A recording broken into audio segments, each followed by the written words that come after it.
बिस्मिल्लाहिर्रहमानिर्रहीम। ज़कात फ़ितरा के मुतालिक दो अहम तरीन मसाइल कि जिनसे हर मुहिब अहले बैत का वास्ता पड़ता है वो आपकी नज़र करना चाहता हूँ, लेकिन उससे पहले आप तमाम हजरात से अपील है 14 चैनल को सब्सक्राइब करके, लाइक करके और शेयर करके ममनून फरमाएं। मरजा मुस्लिमीन आयतुल उज़्मा आक़ाए सैयद अली हुसैनी सिस्तानी साहब की ऑफिशियल वेबसाइट पर सवाल और जवाब के कैटेगरी के अंदर फितरा के उन्वान के तहत एक सवाल है, क्या ज़कात फितरा को ईद से पहले ही दे देना या इलाहदा करके रख देना जायज है?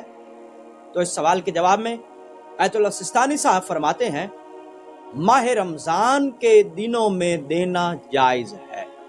इसी ज़कात फितरा के हवाले से एक इंतहाई यूनिक किस्म का सवाल मैंने मरजा मुस्लिमीन आयतुल्लाह सैयद अली हुसैनी सिस्तानी साहब के वकील शेख जाफर यासूबी साहब की खिदमत में इरसाल किया।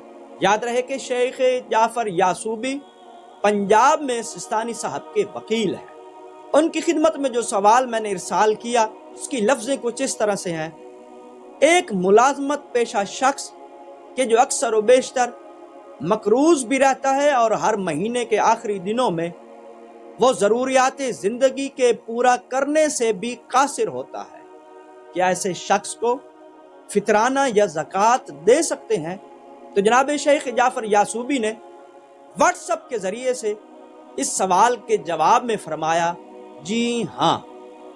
फितरा के ज़िम्न में आयतुल्लाह सिस्तानी साहब और पंजाब में उनके वकील शेख जाफर यासूबी साहब की खिदमत में भेजे गए सवालात और उनके जवाबात की रोशनी में ये नतीजा सामने आया कि ज़कात फितरा ईद से पहले माह रमजान के दिनों में भी निकाली जा सकती है और मुस्तहिक को दी जा सकती है।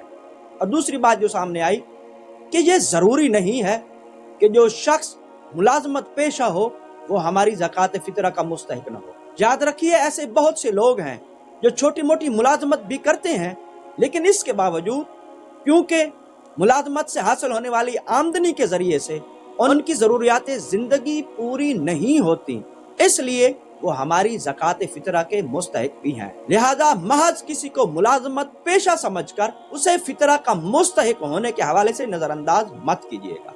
वस्सलामु अलैकुम व रहमतुल्लाहि व बरकातहू।